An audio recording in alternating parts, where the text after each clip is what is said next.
제 수요일 다음 금요일 마태복음 4장 중심 본문 4장 18절에서 25절.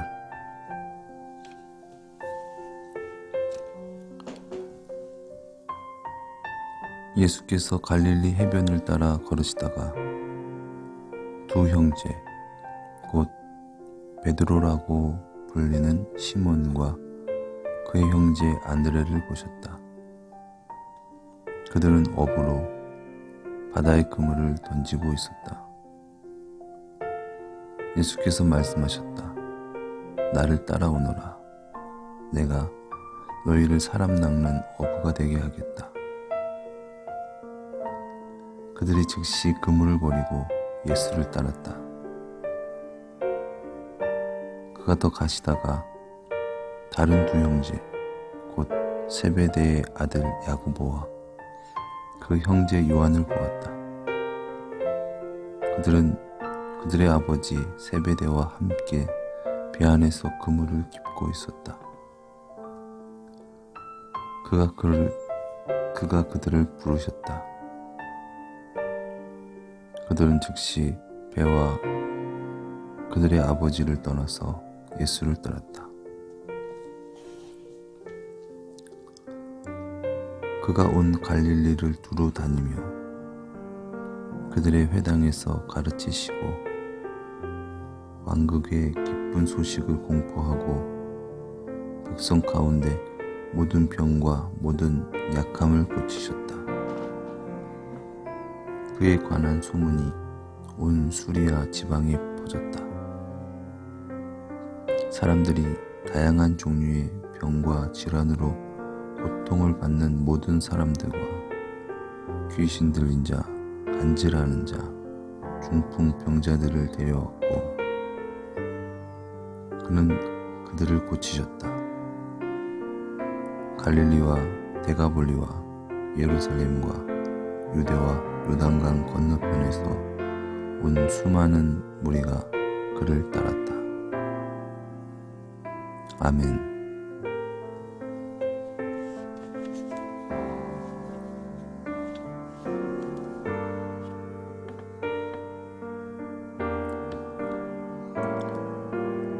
시즌이 시작될 때에는 흥분과 기대로 가득하다. 운동장은 정비가 잘 되어 있고 라인들도 선명하게 그어져 있다. 준비 완료 상태다. 그래서 우리는 개막 경기를 함께 보러 간다. 하지만 경기가 막 시작되기 직전에 감독이 경기장으로 들어와서는 경기를 구경하러 왔을 뿐인 관중석의 관중들을 향해 손가락으로 지시한다고 상상해보라. 좋아요. 거기 앉아 계신 분 나오세요. 거기 청색 재킷을 입고 있는 분도요. 뒤쪽에 숨어 계신 분도 일어나세요. 저는 여러분이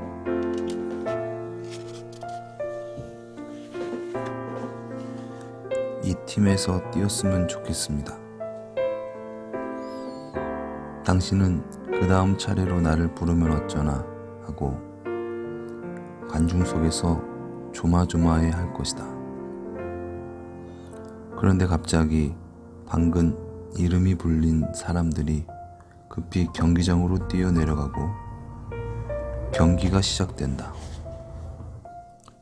물론 현대 스포츠팀 가운데 진지하게 이런 식으로 경기를 진행하는 팀은 없다.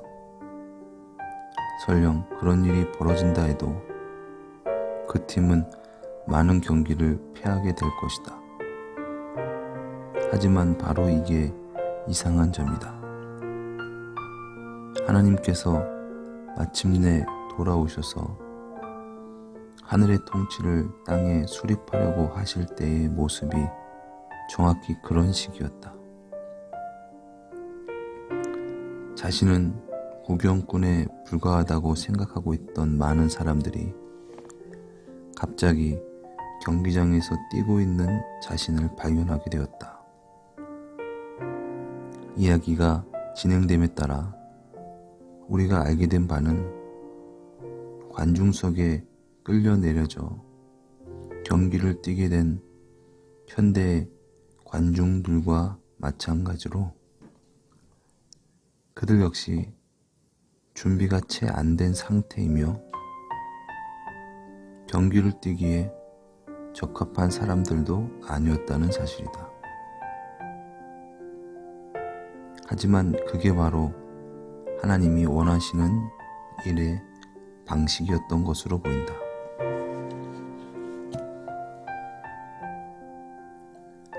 그리고 여기에서 우리는 복음이 오늘날 우리에게 던지는 도전의 핵심을 만난다. 사람들은 그들이 종교적일 수 있다고 너무나 쉽게 상상한다. 그들은 기도를 들을 수 있고 교회에 갈 수 있고 성경을 읽을 수 있다. 하지만 하나님께서 그분이 하시려는 모든 일들을 해 나가시는 동안 그들은 기본적으로 구경하고 방관할 뿐이다. 하나님은 약하지도 무력하지도 않으시지만 그가 몸을 움직이기 이전에 사람들이 힘을 합쳐 행동하기를 기다리신다. 하지만 다른 의미에서 보면 이 말은 하나님은 인간이 그저 관중이 아닌 행위의 주체가 되기를 늘 원하신다는 요점을 담고 있다. 하나님은 그분의 형상, 즉 그의 임재와 그의 사랑, 그리고 그의 계획을 세상에 반영하는 존재로 인간을 창조하셨다. 예수께서 베드로와 안드레와 야고보와 요한 및 다른 제자들을 부르신 이유도 바로 그것이다. 그들은 준비된 상태가 아니었다. 그들은 자신이 그렇게 부름받을 것이라고 기대하지도 않았다. 하지만 그때 예수는 그런 방식으로 일을 진행하셨고 또한 오늘날까지도 그런 식으로 일하신다. 아마도 그렇기 때문에 당신도 바로 지금 마태복음을 읽고 있는 게 아닐까. 아마도 예수는 당신을 손가락으로 가리키면서 몇 가지 일을 좀 도와달라고 부탁하고 계실 것이다. 당연히 관중석에 계속 앉아있는 사람들도 여전히 엄청난 수다. 예수가 돌아다니시며 사람들을 고치실 때 도초로부터 몰려든 엄청난 군중이 그를 따른 것은 자연스러운 현상이다. 주유는 하늘이 정말로 이 땅을 돌보고 통치하고 있다는 사실을 그들에게 보여주는 가장 극적인 방식이었다. 하지만 여기에 또 다른 도전이 있다. 오늘날 교회가 사람들로 하여금 하늘이 정말로 지금 여기서 그 힘을 발휘하고 있다는 사실을 깨닫게 하려면 어떤 일들을 해야 할까? 우리가 이 질문에 대한 답변을 찾아냈을 때쯤 관중석에 앉은 더 많은 사람들을 만나게 되겠지만 바라컨대 더 많은 선수들도 등장할 것이다.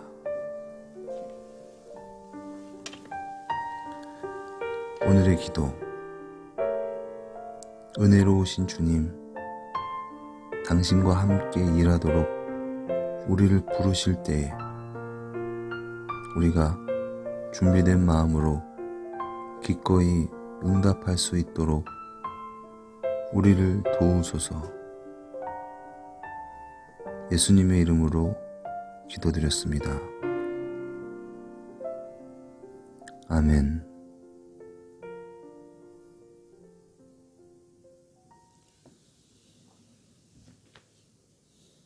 받으신 줄 믿습니다. 오늘 우리가 함께 은혜 받을 말씀은 마태복음 4장 18절에서 25절의 말씀이었습니다.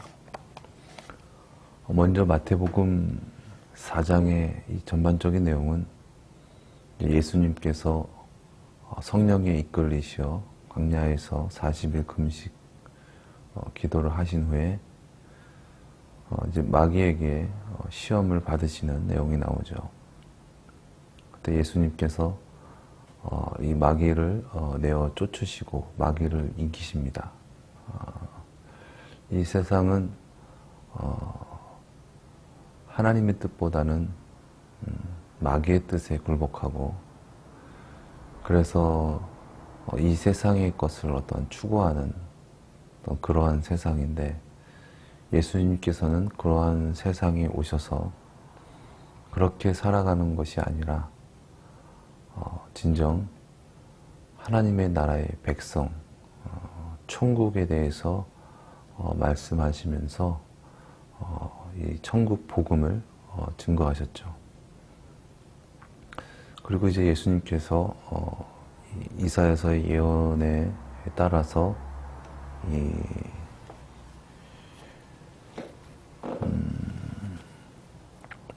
나사렛을 떠나셔서 이 스불론과 납달리 지경 해변에 있는 가버나움에 가서 사시니 이는 선지자 이사야로 하신 말씀을 이루려 하심이라 라고 나와 있습니다. 그래서 이제 갈릴리 지방에 가셔서 복음을 이제 증거하시죠. 천국 복음을 증거하십니다. 그리고 이제 예수님께서 이제 첫 번째로 부르신 이 제자들을 부르시는 그러한 내용이 나옵니다.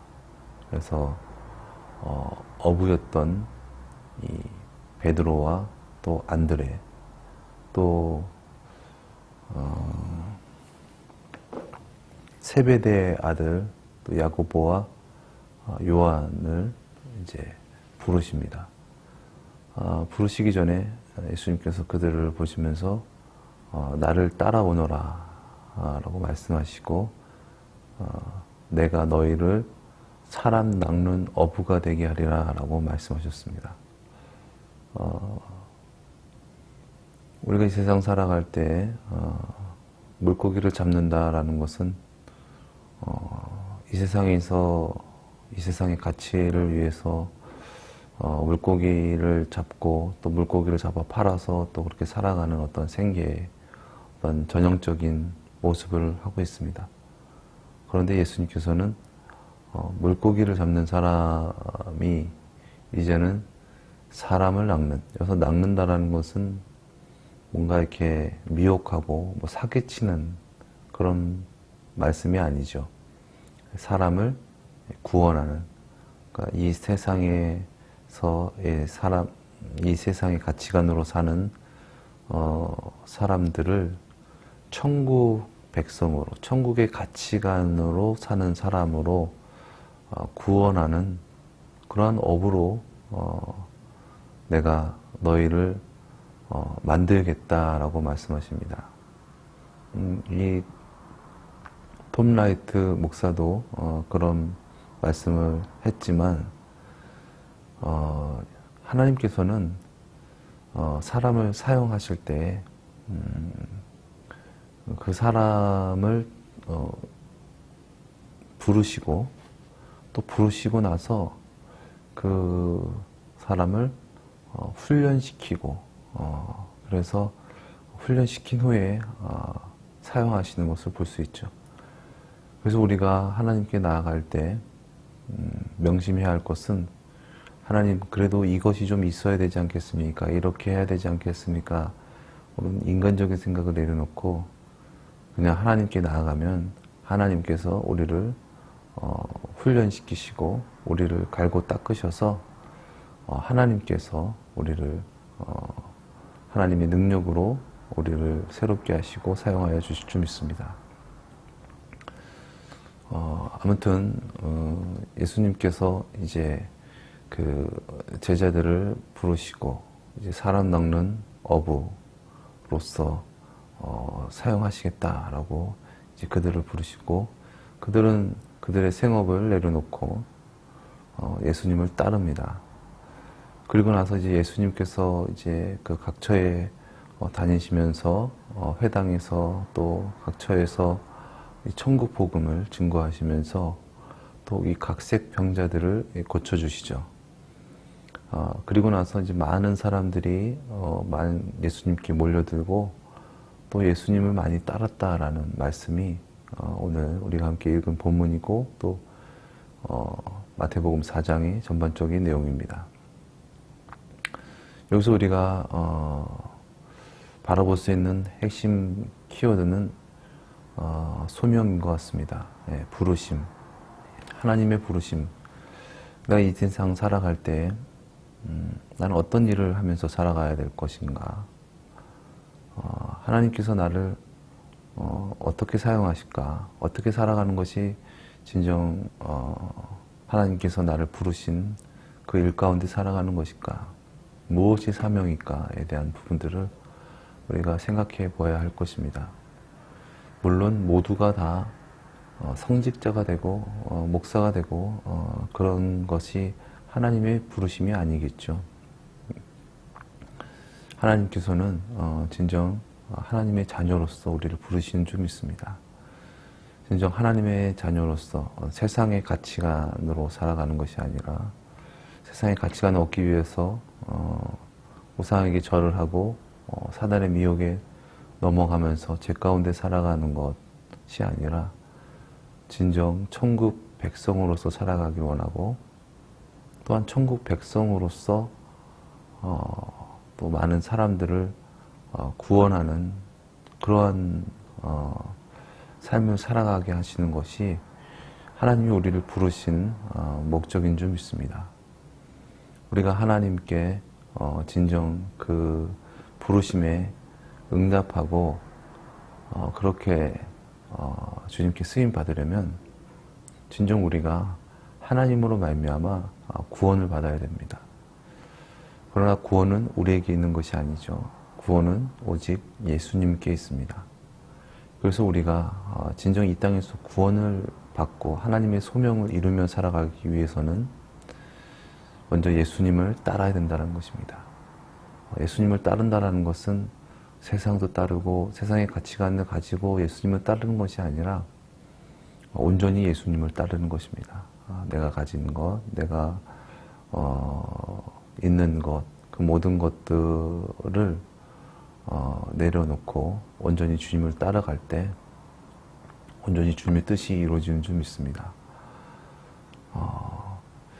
우리가 온전히 주님을 따라가면서 살아가는 것, 그것이 어떻게 보면은 하나님의 나라가 이루어지는 천국의 삶이고, 그러한 천국의 삶을 통하여 우리가 또한 이 땅에 살아가는 자들에게 천국 복음을 전할 수 있는 어떤 그런 포지션을 갖게 된다는 것입니다. 우리가 예수님을 따르지 않고 우리가 천국에서 살아가지도 않으면서 어떻게 세상 사람들을 천국으로 인도할 수 있으며 천국으로 끌어당길 수가 있을까요?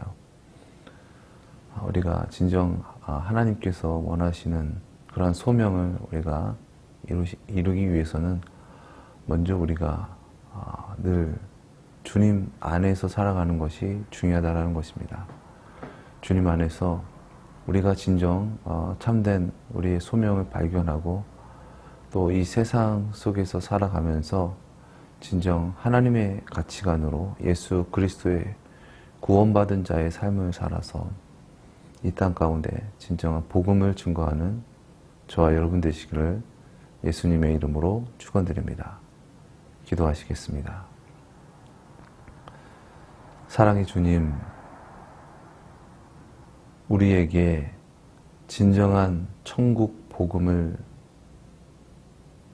전하시기 위하여 오신 예수님은 이 땅에서 살아가실 때 진정 천국에서 살아가셨고, 그러므로 말미암아 우리에게 천국 복음을 전하셨습니다. 우리도 이 땅 살아갈 때 진정 예수님의 제자의 삶을 살아가기 원합니다.